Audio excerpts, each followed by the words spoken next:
Bienvenidos al módulo 2 del curso de especialista en telecomunicaciones. En este módulo estaremos viendo los temas relacionados con los modelos de comunicaciones, las computadoras, los sistemas operativos, el modelo cliente-servidor y la interconexión de los modelos de capas como el modelo OSI. El módulo 2 se compone por 7 temas. En el tema 1 veremos los diferentes modelos de comunicaciones. En el tema 2 haremos una breve visión de las computadoras y las redes de datos. En el módulo 3 veremos los modelos de comunicaciones de datos para mainframes. En el tema 4 veremos los conceptos básicos de sistemas operativos. En el tema 5 veremos el modelo cliente-servidor. En el tema 6 analizaremos los componentes de clientes y de servidores. Y en el tema 7 veremos los principios de los modelos de interconexión por capas. Considerar la problemática de la información implica considerar sus señales. Existen dos fuentes básicas de señales, la una en forma analógica y la otra en forma digital. Cuando las señales eran analógicas, no se hablaba tanto de información y se tomaban señales de audio y de video. Cuando las señales se transformaron en digitales, sí se comenzó a hablar en forma generalizada sobre información. ¿Cuáles son las características de esas señales? En el caso de la información analógica, las señales son de naturaleza analógica y son afectadas por la distorsión y el ruido. En el caso de las señales digitales, las señales son el tipo de codificación de unos y ceros, básicamente binarias, si bien pueden ser de más niveles, y son más inmunes a la problemática de distorsión y ruido, pero si existe una determinada cantidad de distorsión y ruido, puede generar una cantidad de errores, que deberán ser considerados para su corrección de alguna manera. Finalmente, como fuentes de señales tenemos el sonido, el audio, el texto, las imágenes, el video, la fotografía, etc. Existe una muletilla muy difundida en sistemas e informática sobre la relación entre datos e información.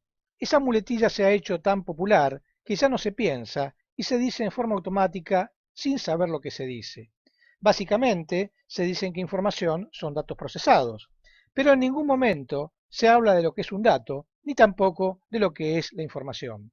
A tal efecto, hemos construido este conjunto de relaciones para poder dilucidar la problemática que existe en torno al tema. Evidentemente, nosotros podemos comenzar con el concepto de dato como un símbolo.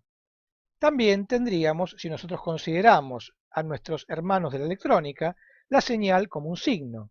Es decir, todo lo que es de procedencia analógica se representa por medio de señales. Los datos son básicamente de naturaleza digital, pero lo que se suele olvidar en la parte de informática es que típicamente las señales se corresponden con un evento externo de la realidad. Básicamente, cuando se está hablando de señales es porque proceden de un micrófono, si es el caso de audio, o porque proceden de una cámara, si es el caso de video. En cambio, cuando se toman los datos a nivel de informática, se olvida de dónde proceden esos datos. Esos datos proceden de una representación digital, pero aquí tenemos entonces un problema. Si esos datos son de una representación digital, ¿qué es lo que los diferencia de la información? Lo que nos dice el gráfico es que lo diferencia de la información es el ordenamiento de tales datos. Pero entonces ahora la problemática sería ¿qué es el ordenamiento? ¿En función de qué ordenamos? Justamente el ordenamiento puede ser de múltiples formas diferentes y todo depende de cómo nosotros decidamos ordenar, lo cual implica tener alguna idea de organización para poder definir el orden de acuerdo a la estructura organizativa que se quiere obtener. Justamente estamos viendo que la diferencia entre información y dato implica que haya una entidad externa que asigne alguna relevancia a algún tipo de datos y otra relevancia diferente o insignificancia a otro tipo de datos. Con lo cual, pondremos el siguiente ejemplo como ejemplo para dilucidar. Usualmente nosotros nos trasladamos por la calle sin poner demasiada atención en un automóvil. Es más, si nosotros estamos manejando un automóvil, no prestaremos demasiada atención a los automóviles que nos rodean, con excepción de clasificarlos como obstáculos, es decir, obstáculos a evitar para evitar chocar o obstáculos que debo evitar porque intentan chocarme. Pero bien, basta el hecho de que el conductor tenga como objetivo comprar un automóvil para que la situación cambie por completo. Si una persona está pensando en comprar un automóvil, ahora ya los automóviles que lo rodean dejan de ser objetos insignificantes y pasan a tener significancia.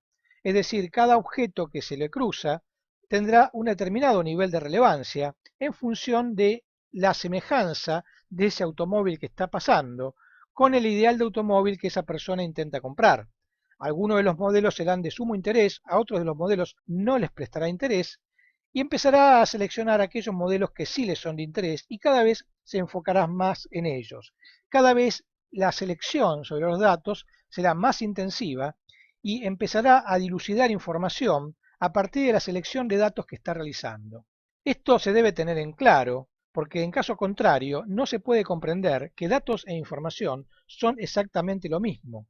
No existe diferencia entre datos e información desde el punto de vista de los bits individuales que lo son. Cuando yo estoy capturando datos, todos los datos tienen la misma relevancia. Cuando yo empiezo a procesar esos datos, quiere decir que les voy a dar algún tipo de relevancia, a algunos datos sí y a otros datos no. Pero si yo solamente hiciera ese procesamiento y me olvidara de los datos en bruto, cuando me surgiera otra necesidad diferente a la necesidad con la que clasifiqué en primer momento, ya no tendría la posibilidad de reorganizar la información que había procesado con anterioridad. Debería volver a obtener los datos en brutos para verlos de otra manera, para aplicar otro tipo de análisis, aplicar otro tipo de organización y obtener una información diferente a partir de los mismos datos de fuente. Es importante que se tenga esto en mente, ya que no es lo mismo tener una base de datos que tener una base de información. Y los datos en bruto deben preservarse, pues no sabemos en qué momento podremos hacer un análisis diferente de esos datos para obtener información diferente que antes no teníamos en mente.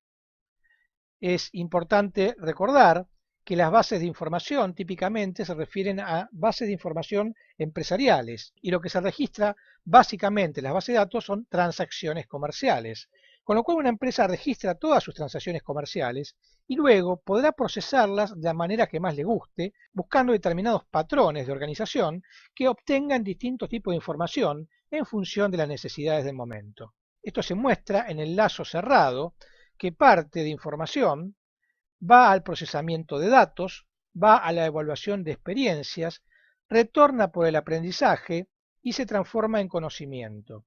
Es decir, hay un circuito permanente entre conocimiento e información en donde el conocimiento va cambiando en función del aprendizaje que va haciendo el sujeto o entidad que está evaluando esa información. La información se suele evaluar permanentemente como un mecanismo de aprendizaje y para poder generar conocimiento. Nos apartaremos ahora un poco de la línea troncal del curso para comentar un par de elementos adicionales de nuestra época, en particular sobre la era del conocimiento. En la transparencia se ve una estructura de qué es lo que podemos considerar como era del conocimiento. Básicamente podemos dividir a la estructura como 4 etapas o 4 ampliaciones de un concepto en particular. Empezando por lo más básico es cuando alguien sabe hacer algo, es decir, es un pensamiento operativo que ejecuta una determinada secuencia de procesamiento. Eso es un cómo y permite saber el know-how, el cómo hacer algo. Para tener una idea más amplia de la problemática, hay que poder entender el qué es lo que se está haciendo, lo cual ya nos lleva a un pensamiento funcional y nos lleva a considerar el what to do, qué es lo que estamos haciendo. Volvemos a ampliar el concepto funcional y nos vamos a un nivel de pensamiento científico, en el cual estamos considerando los para qué, what for, para qué estamos haciendo determinada cosa. Y finalmente, ampliando aún a un nivel más el concepto, nos vamos a un nivel de pensamiento conceptual, en el cual consideramos los por qué, el know why, el saber por qué se está haciendo algo. Desde la economía industrial hacia la economía del conocimiento, se va aumentando permanentemente el nivel de conocimiento que se tiene para poder hacer algo y saber por qué se lo está haciendo. Justamente la diferencia entre trabajar en una economía industrial y trabajar en una economía del conocimiento radica que aquellos que están en la economía del conocimiento saben por qué están haciendo algo y los que solo están en una economía industrial solamente lo están haciendo.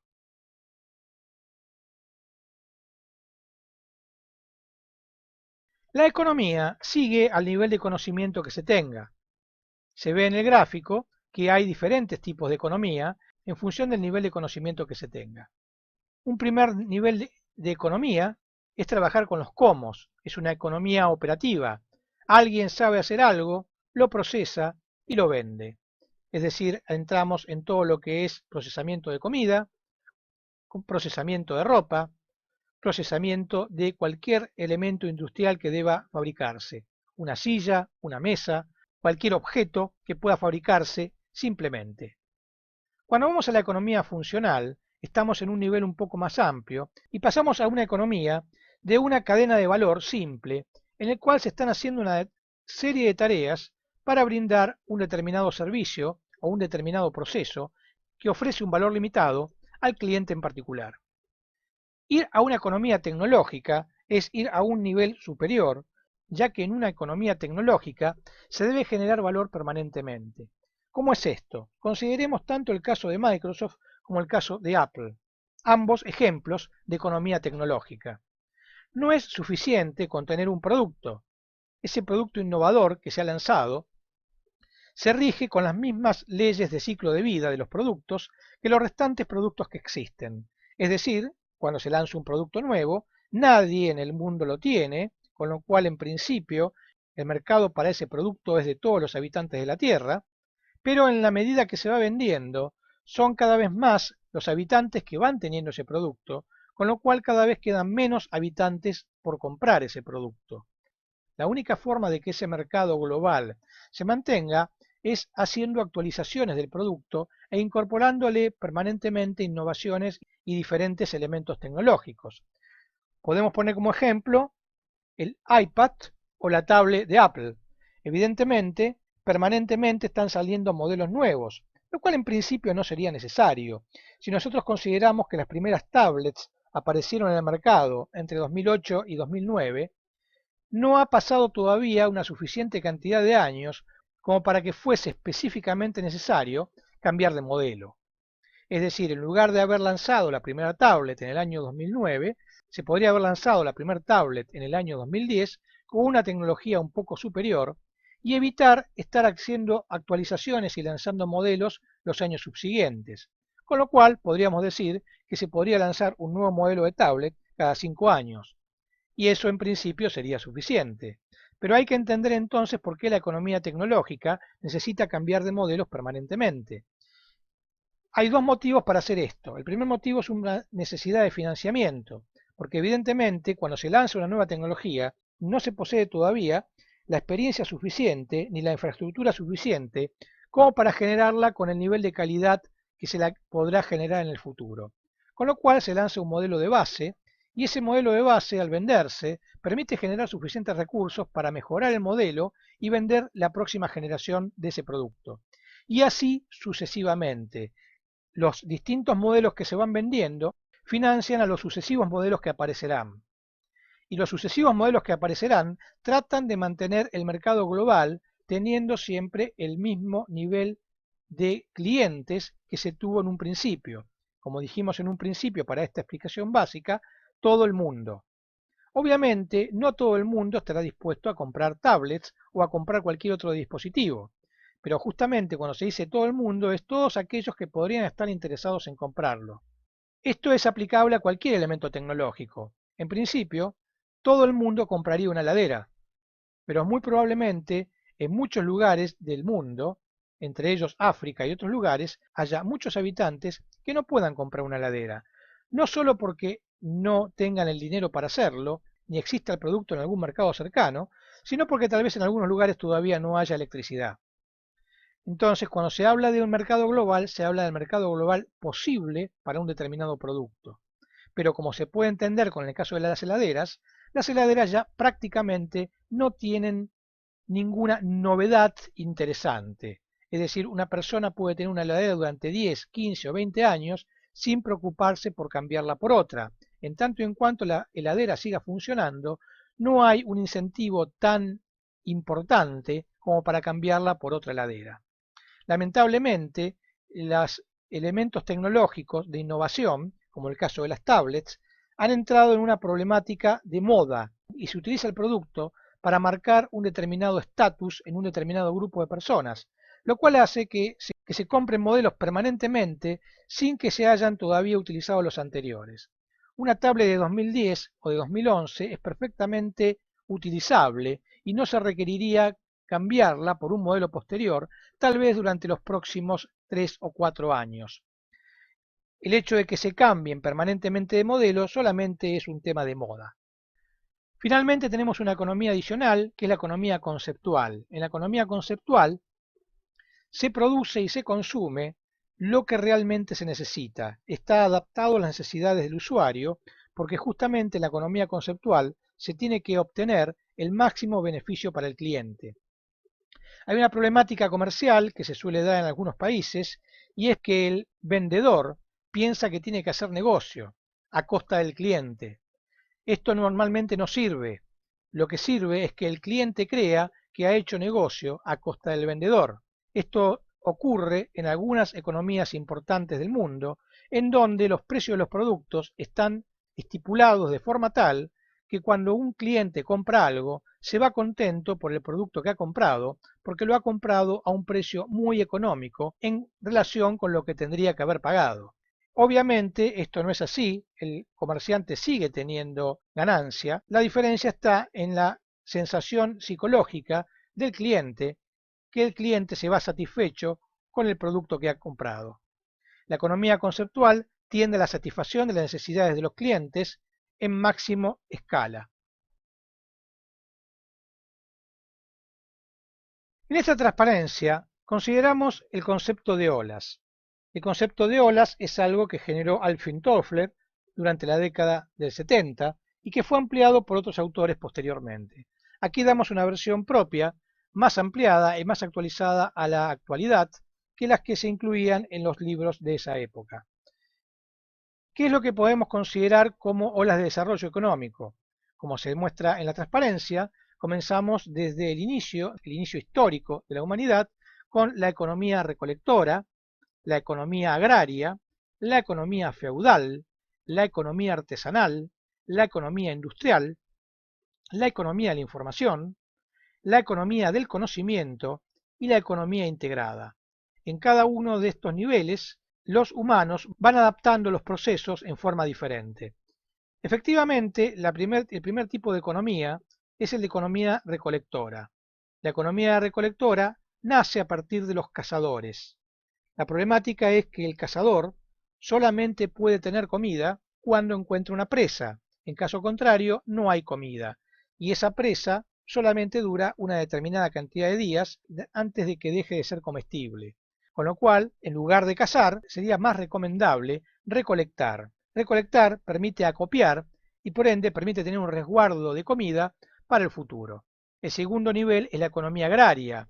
Una vez que se empieza a recolectar, ya no es tan viable el tener una vida nómada, sino que es más práctico tener una vida sedentaria, lo cual implica pasar a un acopio generalizado y empieza a generarse la economía agraria con el establecimiento posterior de ciudades. Existe una problemática que no siempre se considera a nivel histórico y que queda claro cuando se estudian las historias de piratas, y es el centro de la economía feudal. Se puede crecer construyendo o se puede crecer robando, con lo cual hay dos maneras de hacerlo. Y la problemática es que se pueda crecer robando, es que si se establece una ciudad, puede haber bandidos organizados que ataquen esa ciudad en forma reiterada y se queden con el beneficio de esa ciudad. Inclusive, eso puede dar lugar a guerras que hacen que un determinado reino se imponga sobre otro, quedándose con el beneficio de lo que poseía el reino vencido. Una rápida forma de obtener valor sin construirlo,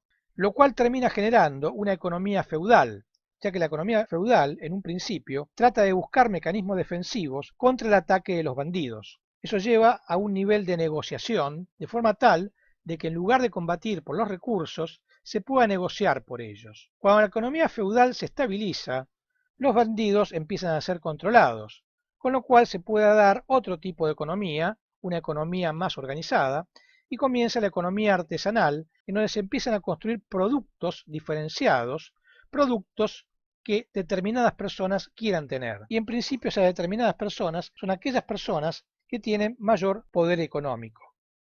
De la economía artesanal se pasa a la economía industrial, es decir, existen una cantidad de productos que se pueden fabricar, pero el costo de fabricación puede ser de varios meses de uno o más artesanos, lo cual implica un costo muy elevado.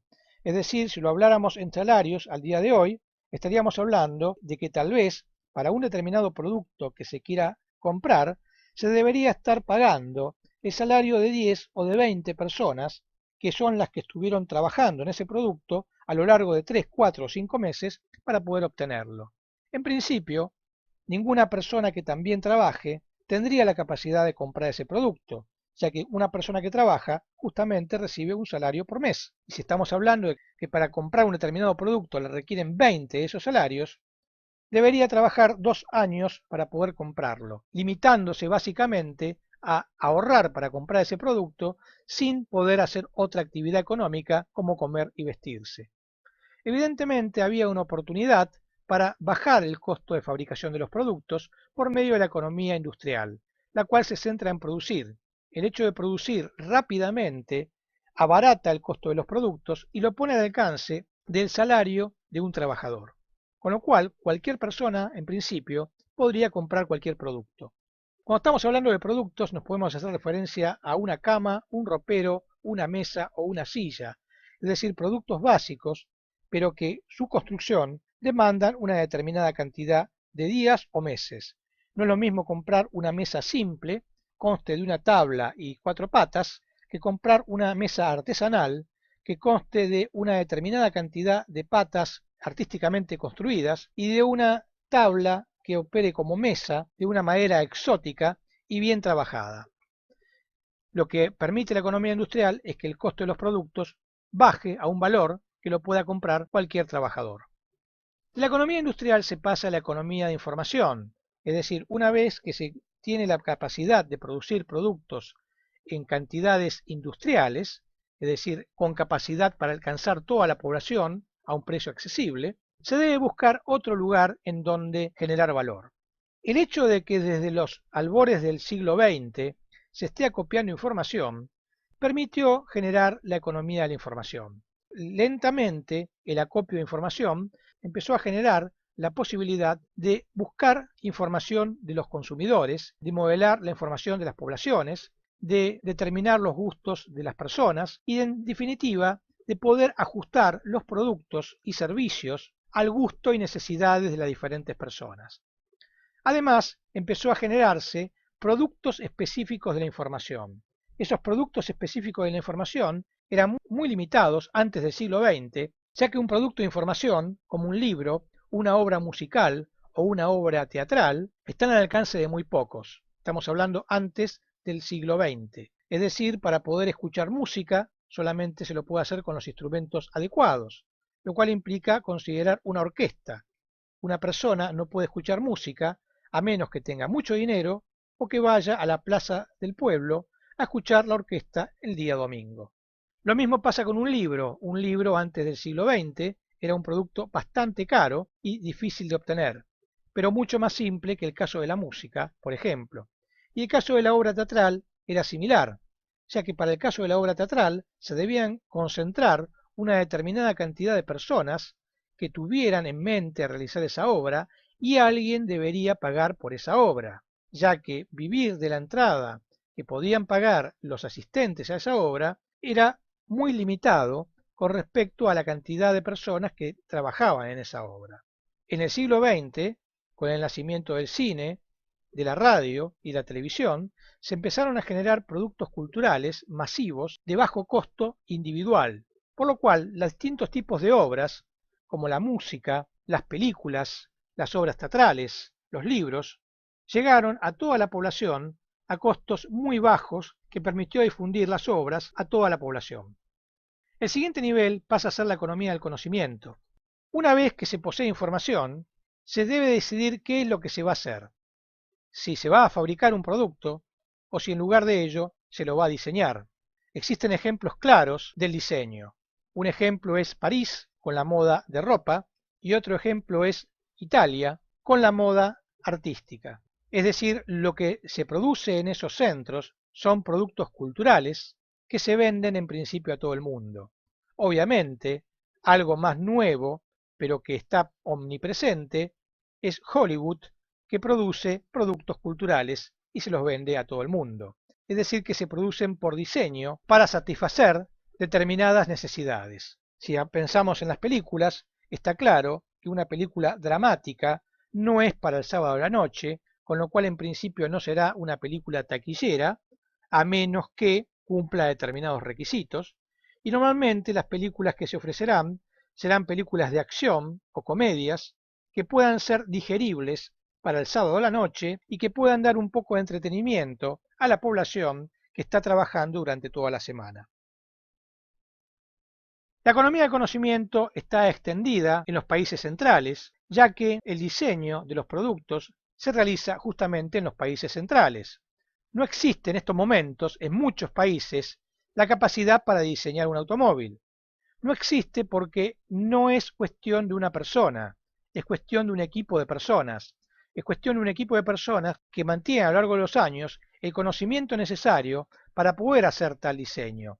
Ese diseño tiene en cuenta una innumerable cantidad de detalles que, en caso contrario, se pierden. Y si en un país que no tiene ese conocimiento se lo quiere empezar a diseñar, le llevará unos cuantos años hasta que pueda diseñar un automóvil realmente viable. Esto es aplicable a cualquier tipo de producto complejo, no solamente los automóviles. Es decir, el producir un determinado tipo de producto tiene implícito una curva de aprendizaje. Para poder fabricar las computadoras que se fabrican hoy en día, se tuvo que recorrer todo el siglo XX, más de 100 años, para poder llegar hasta el día de hoy. Eso implica que las primeras computadoras se construyeron con elementos mecánicos de expertos relojeros que los construyeron. Cuando hubo electrónica adecuada, esos elementos mecánicos se reemplazaron por una electrónica muy básica que empezó a resolver de otra manera lo que antes hacían los mecanismos de relojería. Esa necesidad de tener una cantidad grande de componentes electrónicos generó el impulso para inventar el transistor, lo cual condujo al desarrollo de computadoras más compactas y de más capacidad, que permitieron desarrollar el circuito integrado, que a su vez permitió generar computadoras más avanzadas, lo cual a su vez llevó al desarrollo de la CPU integrada, que permitió generar los microprocesadores, lo cual a su vez permitió generar computadoras más avanzadas. Y así sucesivamente, generación tras generación, las computadoras fueron avanzando hasta tener la tecnología que tenemos hoy en día. Pero si queremos partir de cero, no tenemos el conocimiento para poder hacerlo. Y obviamente, poder tener el conocimiento para fabricar un chip de computadora de la época actual lleva unos cuantos años de estudio y lleva un capital intensivo muy importante que muy pocas empresas en el mundo poseen y que muy pocos países podrían tener la capacidad económica como para poder considerar fabricarlas. La economía del conocimiento es central y hace que se diferencien los países entre sí. El siguiente nivel es el de la economía integrada, lo cual forma comunidades globales. Y ese nivel de la economía integrada lo vemos en Internet. Hoy en día no es importante dónde se está ubicado para generar un proyecto, sino que las plataformas en línea y el trabajo en la nube nos permite trabajar en forma integrada desde cualquier país del mundo y con personas de cualquier país del mundo, que permiten generar productos globales, trabajando en comunidades globales, donde en tanto existe en esa comunidad los productores y los consumidores. Y hoy en día cada vez es más claro que dentro de una comunidad se integran ambos, los productores y los consumidores, para producir productos cada vez más adecuados a las necesidades de esa comunidad. En la pasada década estuvo muy de moda hablar sobre las redes sociales. La problemática es entender cómo se organiza el hombre en diferentes niveles dentro de lo que entendemos por cultura. Vemos algunas ideas que se han desarrollado a lo largo del tiempo. Por ejemplo, podemos ver diferentes niveles de interacción de un individuo. Obviamente un individuo en forma individual, como componente, o formando parte de un grupo, como equipo, o formando parte de una comunidad, como sistema, o formando parte como una sociedad completa, como un mercado, o formando parte de la globalidad del conjunto total con un nivel de trascendencia. Shane define la cultura con tres niveles: un nivel de identidad, otro de responsabilidad y uno de rol. Hosfede, por ejemplo, define 3 niveles de programación mental: la de la personalidad, que está centrada en el individuo; la de la cultura, que está centrada en el grupo; y la de la naturaleza humana, que está centrada en la raza humana y tiene determinados componentes de invariables culturales. Finalmente, y para lo que nos interesa en las actividades de las redes sociales, tenemos una comunidad local basada en relaciones de cercanía geográfica y una comunidad global basada en relaciones de intereses comunes. Justamente en la comunidad local lo que aglutina es la distancia, es decir, el estar cerca, y en la comunidad global lo que aglutina es el interés, es decir, tener un mismo objetivo o formar parte de un grupo que tiene los mismos objetivos. Es usual en los estudios de sistema definir a la información, pero no lo es el definir a la comunicación. Por ende, aquí estamos estableciendo una comparativa entre ambas definiciones. Comenzaremos por la ya conocida definición de información. La información presenta estados, tiene determinados parámetros, determinadas variables y determinadas secuencias. La comunicación, en cambio, al menos, es una relación entre dos entidades, donde pueden participar muchas entidades llegado el caso.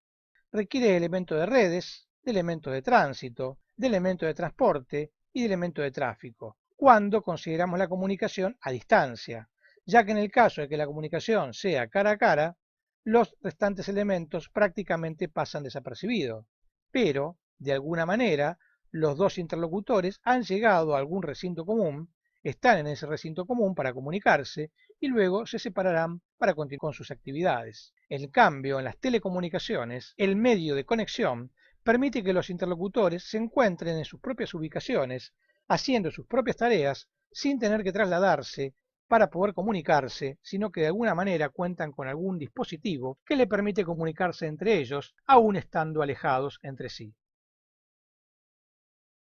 Si tratamos de entender la comunicación como una de las necesidades esenciales que ha postulado Abraham Maslow, podemos ver que la comunicación está en tercer nivel, comenzando de las básicas. Maslow clasificó las necesidades humanas con determinadas relaciones formando una pirámide.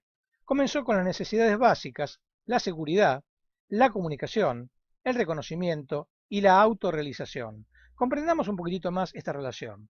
Evidentemente, toda persona tiene primero que resolver sus necesidades básicas: respirar, beber agua, comer. Sin las necesidades básicas no existe otra cosa. Resueltas las necesidades básicas, el segundo elemento será el de la seguridad. Y entender la seguridad es esencial. La problemática es muy simple. Si una persona tiene sed y los leones están reunidos en el río, deberá considerar cuán importante es su sed, si se arriesga a ir al río a tomar agua aún estando los leones, o si espera hasta que los leones se vayan.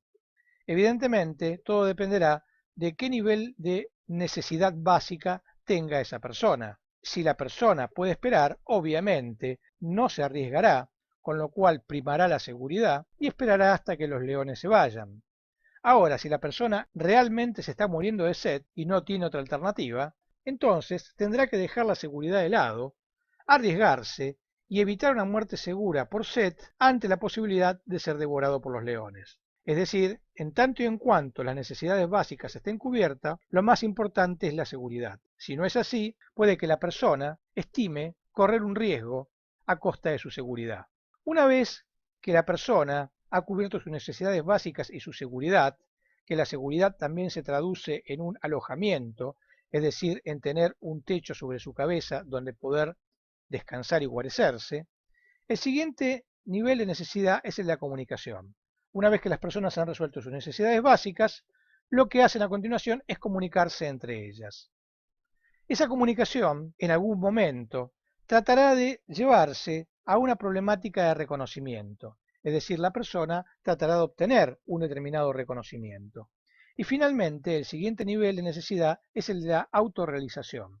Podemos definir entonces que la comunicación es un proceso de transferencia cuyo objetivo es el entendimiento, y que la comunicación se establece por medio de símbolos y experiencias entre comunicantes.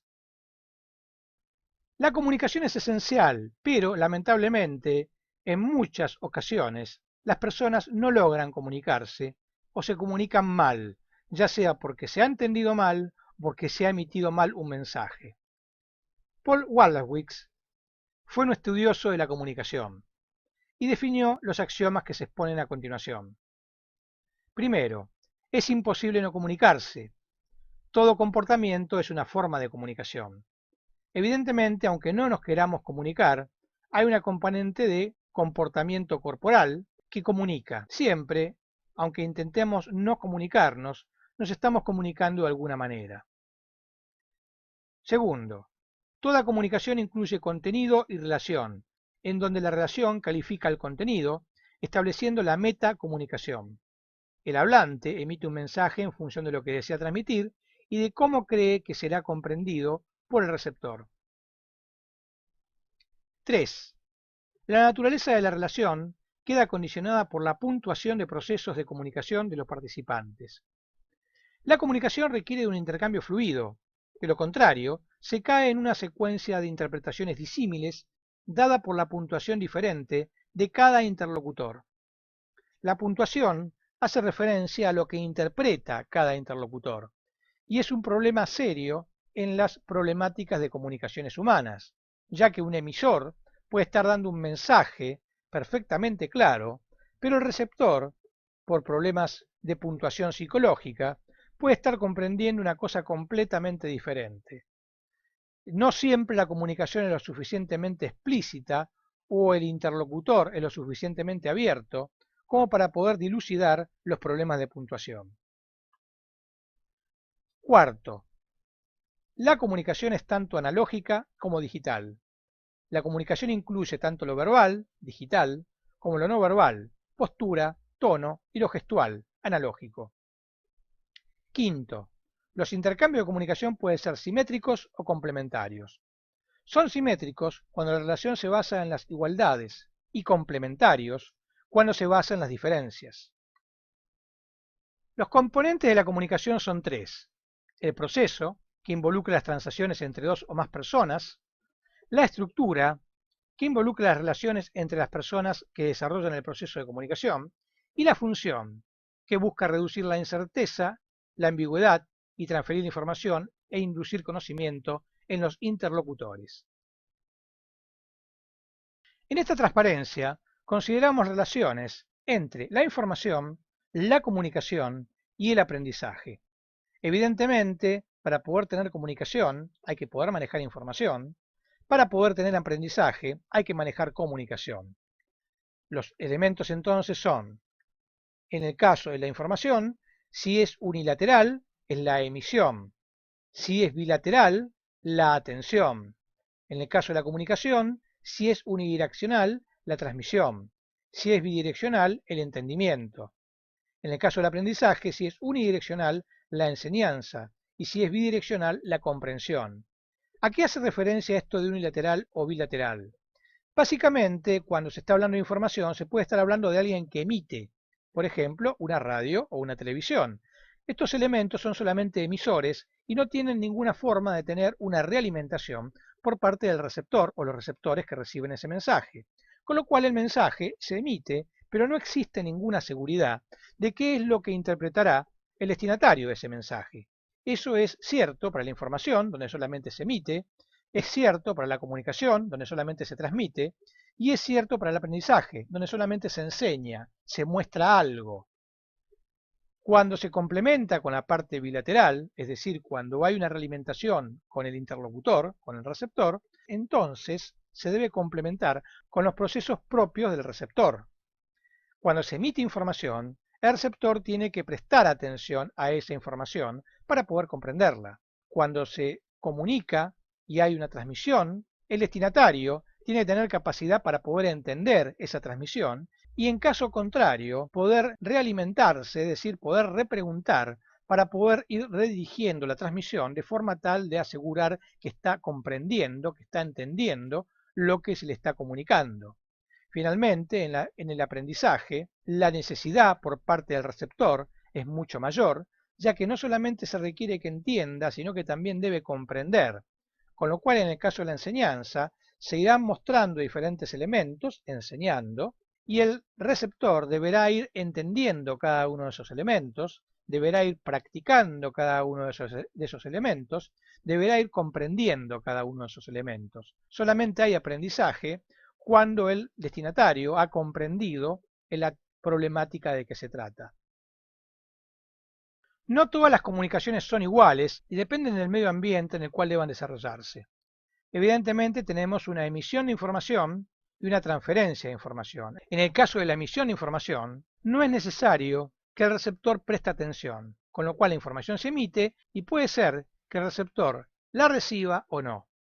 En el caso de la transferencia de información, sí se requiere que el receptor preste atención, porque para que haya transferencia de información, el receptor tiene que haber entendido lo que se ha remitido como mensaje. Para la comunicación existen 4 escenarios diferentes, ya que la relación de comunicación es muy diferente si la comunicación se hace entre amigos o si se hace entre enemigos.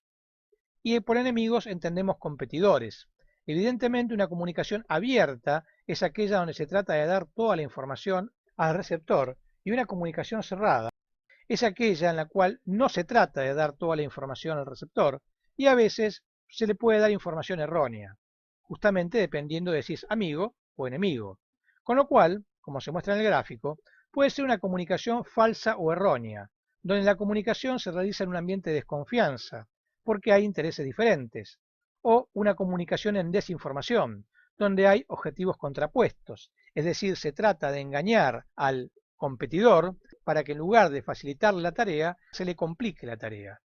Una comunicación verdadera es cuando hay una comunicación en colaboración, y puede ser una comunicación pasiva o neutra, sin objetivo previo, por ejemplo, dos amigos que se están contando algo, o puede ser una comunicación en confianza, con un objetivo mutuo, donde un determinado emisor está tratando de que un receptor comprenda algo en particular para realizar una tarea en común. Evidentemente, si la tarea debe ser realizada en conjunto, el ambiente debe ser de amigos, porque obviamente se necesita que el interlocutor comprenda perfectamente lo que se le está comunicando para que pueda colaborar en la tarea común. En caso contrario, no será un colaborador eficaz. Finalmente, consideramos las distintas funciones de la comunicación. Y tenemos las comunicaciones con objetivo puramente de información. Lo que se hace es reducir la incertidumbre. Con objetivo de comunicación. Lo que se busca es el entendimiento o la transferencia de tareas. Con el objetivo de control. Lo que se busca es la concreción de acciones. Es decir, corroborar de alguna manera que las acciones se han desarrollado. En esta transparencia, volvemos a analizar las problemáticas de la comunicación desde el punto de vista de la necesidad. Y la pregunta es, ¿por qué nos comunicamos? Y eso depende de la función de la comunicación. Puede haber necesidades físicas, mejora de la propia imagen de la persona. Puede haber necesidades de identidad, reforzamos nuestra identidad por la respuesta que obtenemos de nuestros semejantes. Puede haber necesidades sociales, ya que la comunicación permite lograr placer, afecto, inclusión, seguridad, control, escape, diversión, relajación, etc. Por objetivos prácticos, alcanzar los objetivos cotidianos y trascendentes. Los objetivos de la comunicación pueden ser generales, como el contacto social, la autoestima o adquirir y compartir conocimiento, o específicos, intercambiar información, ejercer control, cumplimiento de pautas sociales o compartir sentimientos. El concepto de la comunicación parte del aislamiento y tiende a la cooperación. Es decir, cuando se está en aislamiento no hay comunicación y lo que se trata es superar ese aislamiento para lograr una cooperación. En el otro aspecto, estamos interactuando entre la información y el intercambio. Cuando nosotros estamos considerando la problemática de información, lo estamos considerando como información propia o información mutua cuando pasamos al ámbito de la cooperación. Y cuando estamos considerando el ámbito del intercambio, estamos considerando desde el punto de vista del conocimiento propio al conocimiento mutuo cuando pasamos al ámbito de la cooperación. La diferencia entre información propia y conocimiento propio es información que se dispone a conocimiento que se ha generado. Información mutua es información que se dispone a conocimiento que se ha generado. Finalmente existe un concepto negativo al de la comunicación. El concepto negativo de la comunicación es el de incomunicación, en el cual se parte de la separación y se genera la desinformación y el ocultamiento.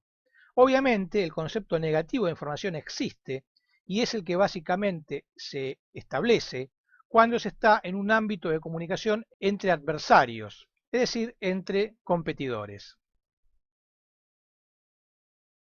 Básicamente, cuando hablamos de comunicaciones lo hacemos en función de la comunicación entre dos personas, un emisor y un receptor.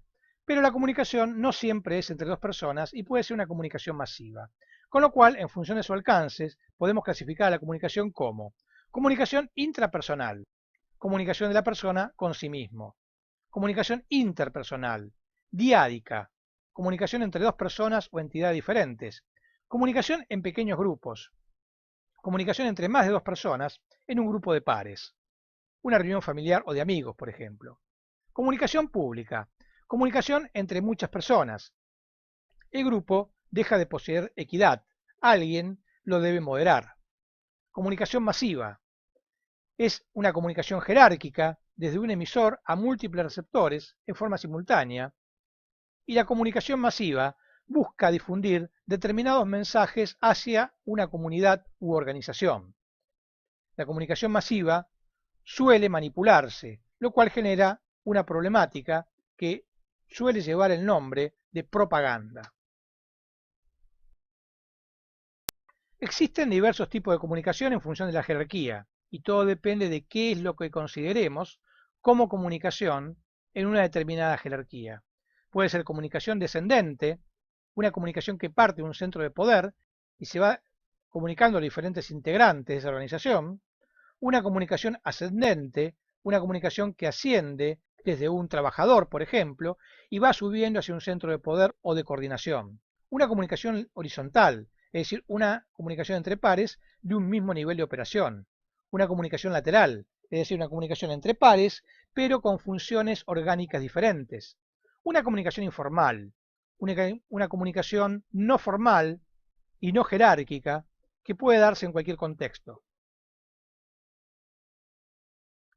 Se comentó precedentemente que existe una componente de comunicación no verbal, y en este gráfico se puede ver claramente la diferencia entre la comunicación verbal y la comunicación no verbal. Se puede ver que la comunicación verbal solamente impacta entre un 10 al 35% de la comunicación, y la comunicación no verbal puede llegar hasta un 90% de incidencia. Justamente, en la comunicación verbal se utilizan palabras con significados. Tiene un tipo de lenguaje denotativo, connotativo, técnico, regional, cultural y un lunfardo.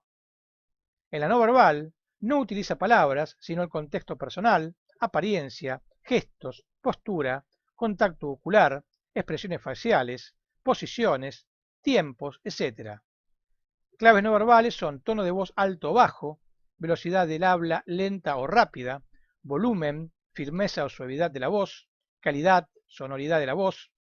Y la correlación verbal no verbal puede ser que el mensaje, lo que se dice, reafirma la postura, la contradice, la reemplaza, la regula o la repite, con lo cual un mensaje dado con la posición incorrecta no es creíble, es decir, es más creíble la posición que se adopta y los tonos de voz que el mensaje en sí. Solamente cuando el mensaje no verbal y el verbal están alineados es que se produce una verdadera transferencia de la información.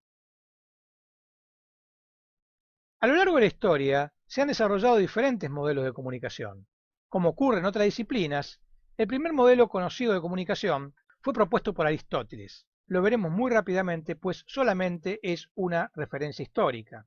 Se puede ver que este modelo está compuesto por 5 fases: la fase de inventio, descubrimiento de pruebas; la parte de dispositio, ordenamiento estratégico de las pruebas; la parte de locucio, armado de las ideas con palabras simples; la parte de memoria, natural o artificiosa; y la parte de actio, presentación apropiada del producto.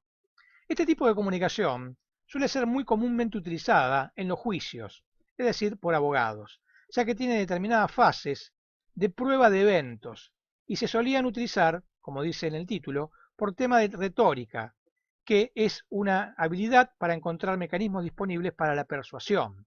La persuasión era una técnica que se utilizaba en la antigüedad de forma tal de tratar de convencer a un adversario de una determinada postura o realidad.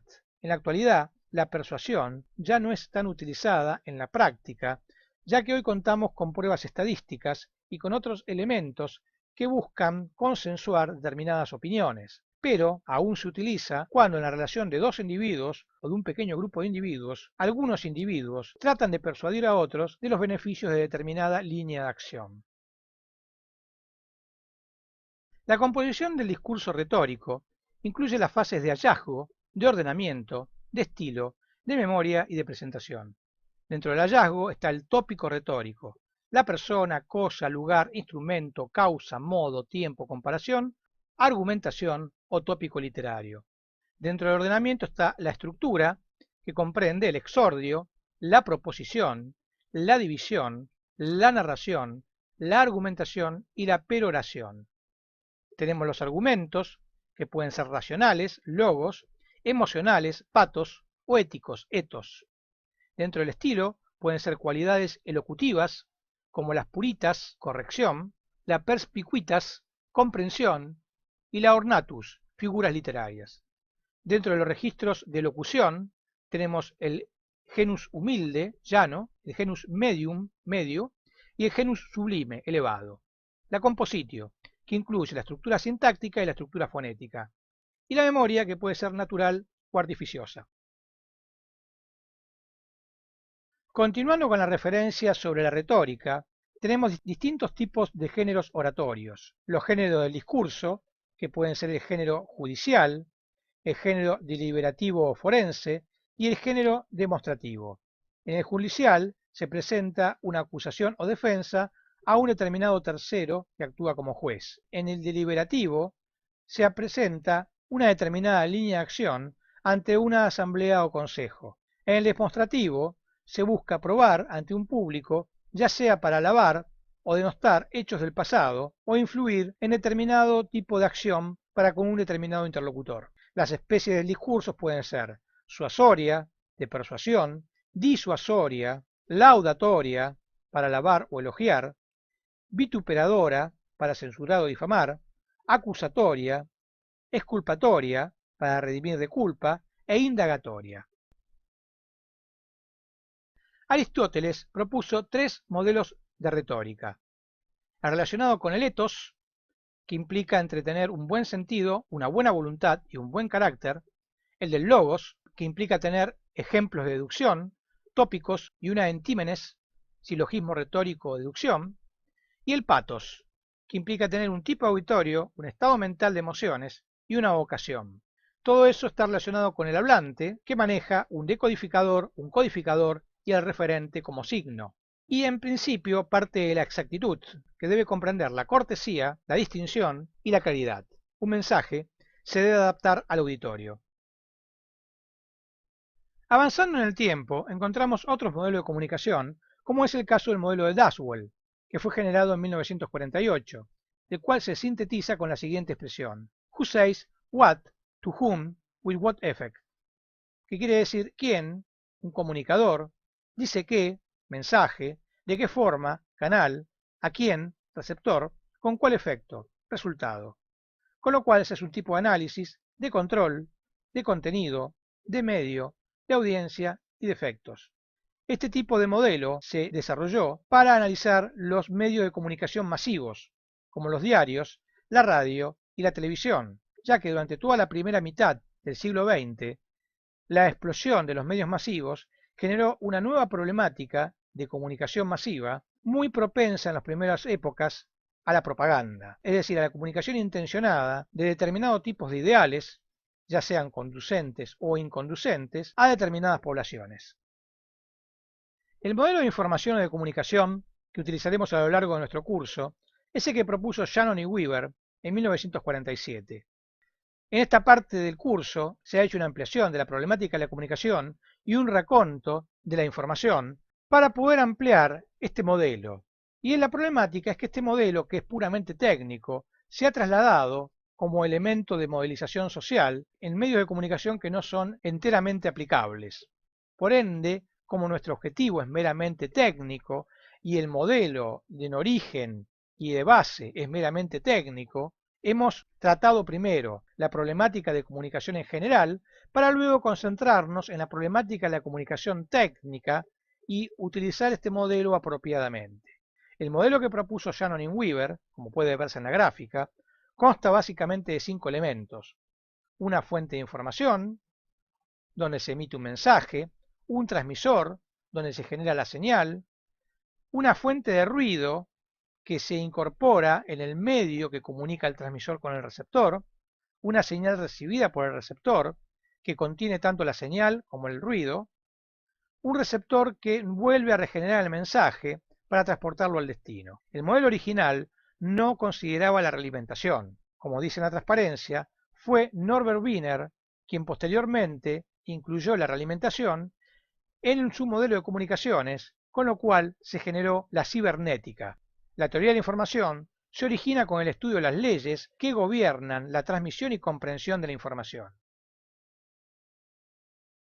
Partiendo del modelo de comunicación de Shannon, vemos que el modelo de comunicación es muy simple. Hay un origen, codificador, que remite un mensaje por un canal hacia un destino, decodificador. No hay forma de que el destinatario pueda remitirle un mensaje al originante. Es solamente una comunicación unidireccional.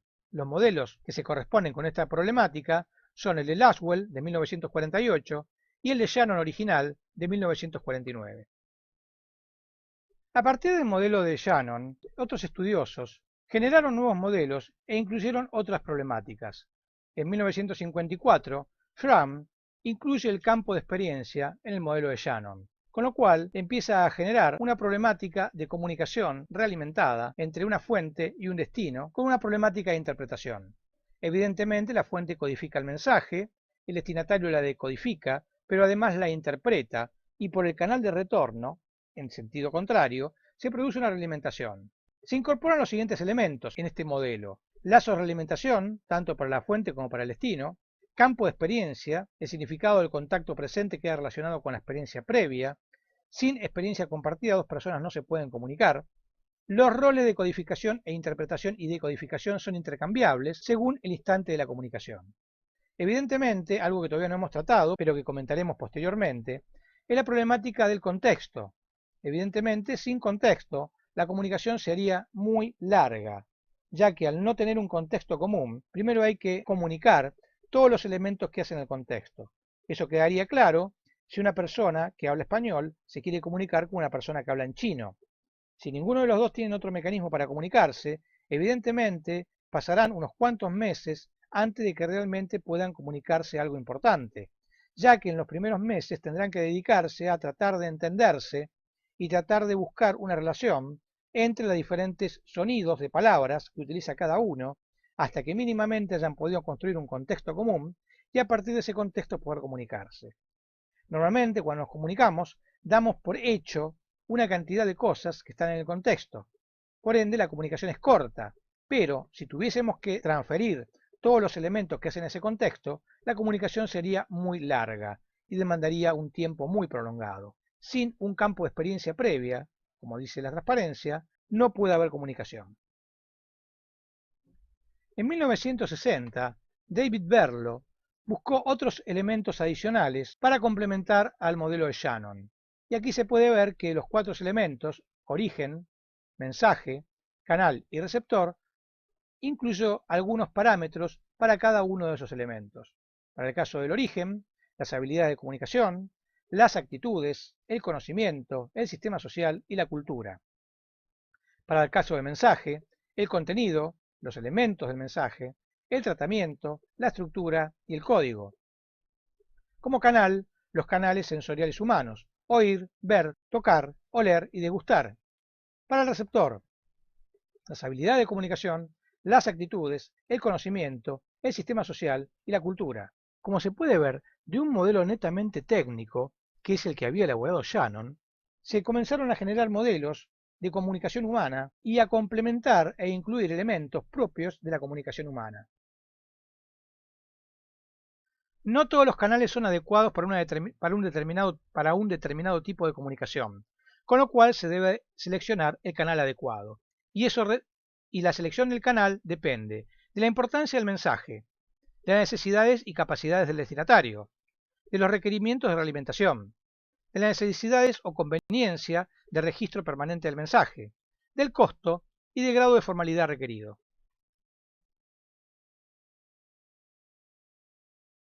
Expandiendo un poco el modelo de comunicación de Shannon, encontramos el modelo de comunicación básico, donde la problemática que se incluye es que desde un determinado origen que se quiere comunicar, lo puede hacer con muchos destinos diferentes, con lo cual deberá seleccionar, y le incluye un selector, para poder seleccionar con cuál destinatario se quiere comunicar. Obviamente tenemos un en medio, un enlace, un canal, en donde se transporta un mensaje o una determinada señal. Si la comunicación entre muchos es en forma simultánea, se realiza una comunicación en forma grupal o disertación, y si es en forma única con un destinatario, es en forma exclusiva o de comunicación individual. Cuando consideramos la problemática de ruidos, vamos a tener que considerar los ruidos internos, externo, distorsión, error, interferencia e incertidumbre.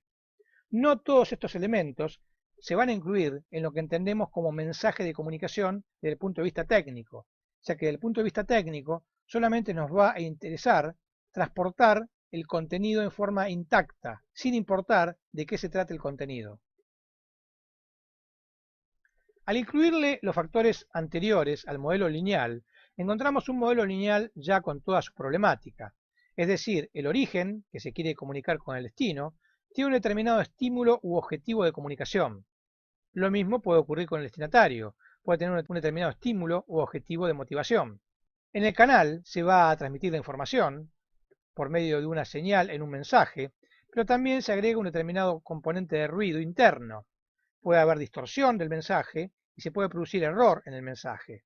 Y como elementos externos tenemos el ruido externo y la interferencia que se puede producir. Finalmente, para que haya comunicación, lo que se busca es reducir la incertidumbre de B, es decir, que A parte de un determinado nivel de conocimiento que le quiere transferir a B, es decir, le quiere comunicar a B, para que B reduzca su nivel de incertidumbre. Al modelo de la transparencia anterior, en realidad se lo debe hacer bidireccional. En realidad son dos canales, uno de ida y otro de vuelta, en donde, en principio, si hay un origen que está tratando de comunicar algo, el mensaje va hacia el destinatario y el destinatario tiene un canal de realimentación para poder repreguntarle al originante. Normalmente, cuando ocurre una comunicación, la comunicación suele ser bidireccional y los intercambios se producen tanto desde A hacia B como desde B hacia A. También estamos incluyendo en el modelo una problemática de contexto compartido entre A y B, que es lo que incorporó Schramm, y es muy importante porque sin el contexto las comunicaciones serían muy largas o imposibles. Como se explica en la transparencia, el contexto debiera ser único, aunque normalmente suele diferir. Cuando el contexto es único, tal vez la comunicación pueda ser muy breve, con un bit o un conjunto de bits ya se pueda comunicar lo que se quiere comunicar, pues todo el resto está en el contexto. Es decir, podría ser algo así como nos encontramos en el lugar de siempre, a la hora de siempre, para tratar el problema que estamos considerando. Sin el contexto, esa frase es totalmente carente de sentido, pero si esa frase se la intercambian dos personas que conocen exactamente el contexto de qué se trata, no hace falta nada más para que esas dos personas ya sepan qué es lo que tienen que hacer. Un modelo transaccional es justamente cuando se produce un diálogo, que era lo que habíamos abierto en la transparencia anterior. Es decir, no es solamente una problemática bidireccional, sino una problemática de diálogo. En el diálogo no hay una comunicación desde A hacia B, sino que A puede ser el que propone la comunicación, y luego esa comunicación puede ir cambiando en función de distintas problemáticas que vaya planteando B y que vaya replanteando A, lo cual justamente es lo que se produce en una conversación común. Una conversación común, aun cuando tenga un objetivo, no suele ser un monólogo, no suele ser una comunicación lineal, donde el originante, el interlocutor A, comienza a hablar y genera todo un monólogo sin ningún intercambio con B o con intercambios mínimos con B y continúa propagando su mensaje, sino que por el contrario, un diálogo suele ser iniciado, por ejemplo, por el interlocutor A, pero en algún momento el interlocutor B puede ser que le pregunte algo o que le comente algo que congela por completo lo que estaba diciendo A y lo hace cambiar, o que lo hace cambiar parcialmente su discurso. Entonces, evidentemente, cuando se produce una comunicación transaccional, permanentemente se está siguiendo un flujo dinámico entre lo que está proponiendo A y lo que está proponiendo B. Idealmente, esa comunicación debiera seguir un determinado objetivo y debiera tener una conclusión, pero no siempre. ya que si es una comunicación informal entre amigos, puede ser simplemente una comunicación que va considerando diferentes aspectos sin llegar a una conclusión particular, simplemente para cumplir un rol de intercambio entre las dos personas que intentan comunicarse. Como dice la transparencia, la comunicación es dinámica y es el modo natural de la comunicación y general de las relaciones entre participantes. Ya se había comentado antes que existe una diferencia muy importante entre la comunicación entre amigos y la comunicación entre enemigos, y esto tiene que ver con el contexto. Evidentemente, cuando la comunicación es entre amigos o entre pares neutros, normalmente se suman los dos contextos. B da por bueno el contexto de A da por bueno el contexto de B, y obviamente la comunicación se hace partiendo del contexto común, que es el que se muestra por la intersección de los dos contextos, e incorporando los contextos tanto de A como de B. En cambio, en el modelo de contrincantes, todo es inseguro, con lo cual ni A le cree a B, ni B le cree a A, por lo cual lo único que existe es el contexto común, es la intersección de los contextos de A y de B. El resto no existe, porque cualquier cosa que B le diga A buscará corroborarlo por una tercera vía, y cualquier cosa que A le diga a B, B buscará corroborarlo por una tercera vía. Por lo cual, en un modelo de oponentes, la comunicación se hace muy pesada y desgastante. Pero justamente si son oponentes, de eso se trata, porque justamente hay intereses contrapuestos que hace que esos dos interlocutores sean oponentes. Considerando ahora un mensaje humano, vemos que la componente verbal, usualmente, solamente tiene un 7% de la comunicación. Un 55% es no verbal y un 38% lo conforma el paralenguaje. ¿Cuáles son los elementos que tenemos entonces? Verbal, las palabras que se dicen. No verbal, las expresiones faciales, movimiento de manos, lenguaje corporal, gestos, apariencia, contacto visual, posiciones y distancia entre interlocutores. El paralenguaje, la velocidad, el tono, la entonación, la inflexión en la voz del emisor, etc. Realimentación. El emisor confirma qué es lo que se ha comprendido por medio de preguntas corroborativas al destinatario. La escucha activa.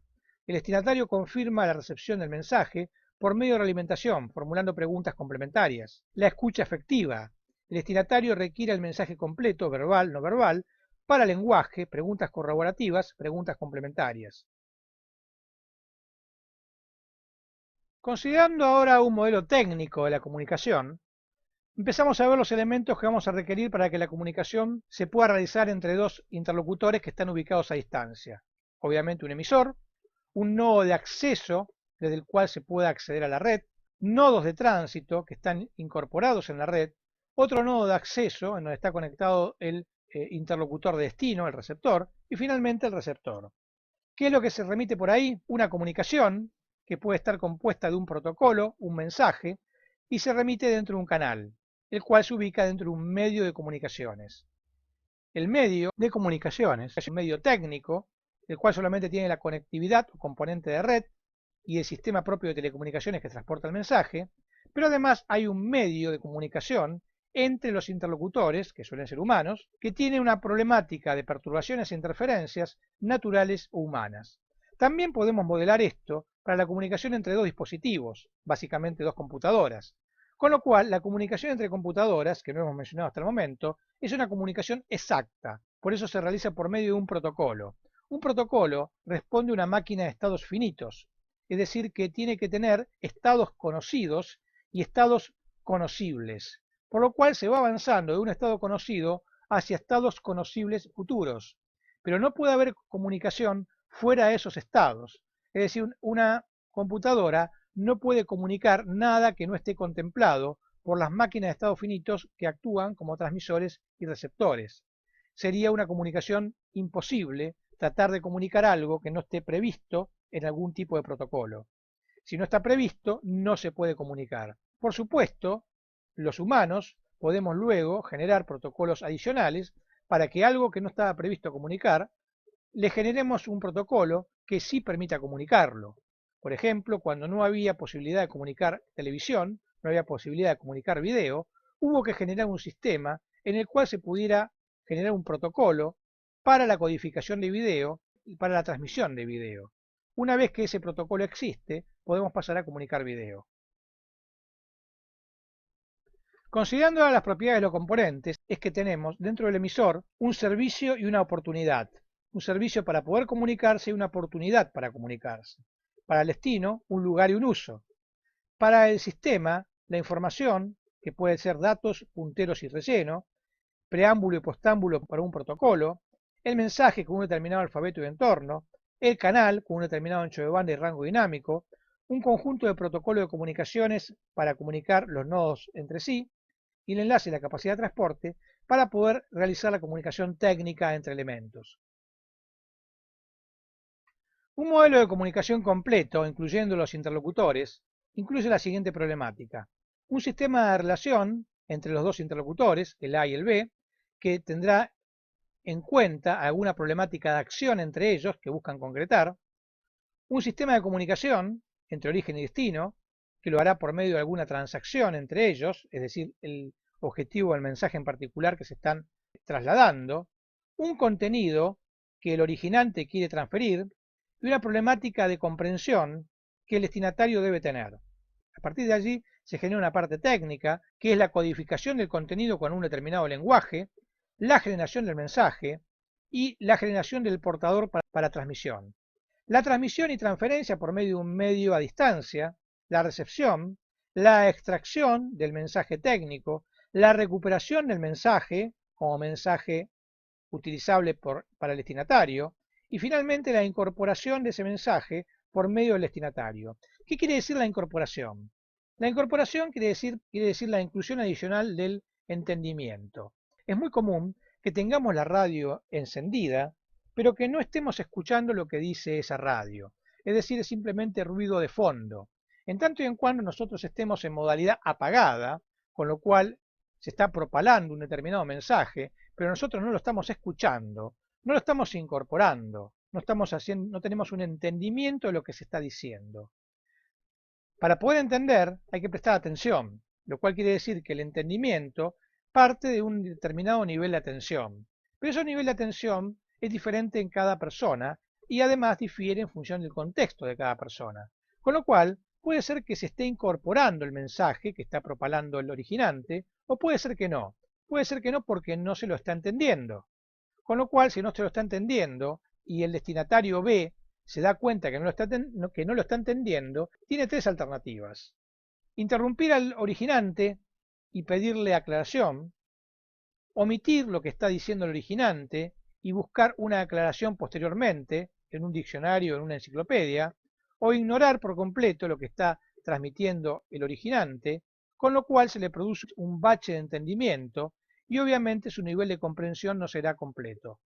Es decir, que si bien, y no siempre es el caso, el originante puede estar emitiendo un mensaje perfecto, puede ser que el destinatario no lo esté comprendiendo al 100% o no lo esté comprendiendo en absoluto. En esta transparencia consideramos las diversas problemáticas tecnológicas para los distintos servicios de comunicación. Como servicio, podemos encontrar un dominio de la función, donde encontramos comunicaciones del estilo de mensajería, comunicaciones en línea, como el caso del teléfono, comunicaciones en modo desconectado, como el caso del email, comunicaciones en tiempo real, como el caso del teléfono, comunicaciones transaccionales, como distintos tipos de comunicaciones que se realizan entre computadoras. Dentro del dominio de la ubicación encontramos servicios que son para comunicaciones fijas, para comunicaciones reubicables, para comunicaciones portables y para comunicaciones móviles. ¿Cuál es la diferencia? Evidentemente queda claro la diferencia entre fijo y móvil. El portable es aquel tipo de comunicación que puede transportarse, pero que no es particularmente móvil, es decir, puede requerir la instalación de algún tipo de antena o algún equipo voluminoso que pueda ser transportable de un lugar al otro, pero que no es específicamente móvil. La reubicable todavía es un tipo de comunicación aún más restrictiva, que por ejemplo implica la ubicación primaria de contenedores y algún tipo de establecimiento de energía para poder comunicarse. Es decir, la diferencia entre reubicable y fijo es que el fijo está haciendo referencia a nodos que están construidos y que no se moverán del lugar, y el reubicable está haciendo referencia a nodos que, por ejemplo, pueden ser instalados en el término de entre un día a una semana para resolver problemas de catástrofes que requieren la instalación de nodos en forma rápida y transitoria. En cuanto a la portable, es algún tipo de comunicación que se requiera en algún lugar, por ejemplo un centro de exposiciones, en donde hay que generar algún tipo de comunicación para unos cuantos días, luego será trasladada a otro lugar. Para el dominio de la comunicación, como ya hemos visto, hay dos dominios, el de la comunicación y el de la información. El de la comunicación requiere una comunicación de ida y vuelta, y el de la información, que suele ser de estilo broadcast, es decir, hacia una comunidad, es el clásico que se da en la radio y la televisión. El dominio de la conexión implica conexiones punto a punto entre dos interlocutores, multipunto entre un conjunto de interlocutores y de difusión desde un emisor hacia una cantidad de receptores. En cambio, en el caso del dominio del tipo de servicio, encontramos que se requiere del almacenamiento, del transporte y de la distribución. Los tipos de servicios que se pueden prestar pueden ser del estilo de carácter, de texto, de voz, de audio, de gráficos, de imagen, de video, de datos, de mensajes, de páginas, de transacciones o inclusive de realidad virtual. Un ejemplo que estamos utilizando y que es representativo de un conjunto de servicios de telecomunicaciones lo es el caso de videoconferencia del estilo e-learning, en el cual se cuenta con la posibilidad, con un estilo de comunicación del estilo pizarra, en el cual se pueden representar gráficos, imágenes, voz, video y datos en forma interactiva. Es decir, estos dispositivos existen y han existido en forma independiente, pero la evolución de las comunicaciones actuales hace que se puedan integrar en una única plataforma y esa plataforma tenga la posibilidad de tener una cantidad de comunicaciones, tanto de audio, de video, como de texto, chats y de representaciones, en forma mancomunada para resolver problemas como lo son el caso de una videoconferencia o de la telepresencia necesaria para el caso del e-learning. Finalmente, en el dominio de los servicios encontramos los servicios de comunicaciones interactivos, los servicios de datos, los servicios de administración y seguridad, los servicios de contenido y los servicios de información. Comenzaríamos con los servicios de información, en donde, por ejemplo, se encuentra el servicio de búsqueda, de suscripción, de extracción de información y de remisión programada de la información.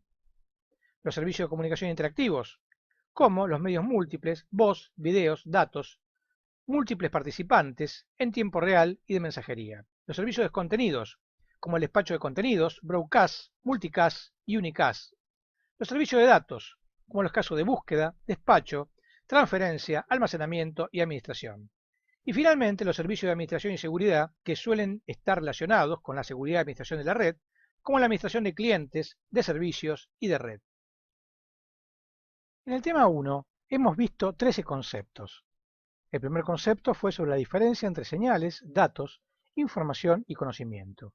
Luego estudiamos la era del conocimiento y posteriormente un raconto de las economías y la economía del conocimiento.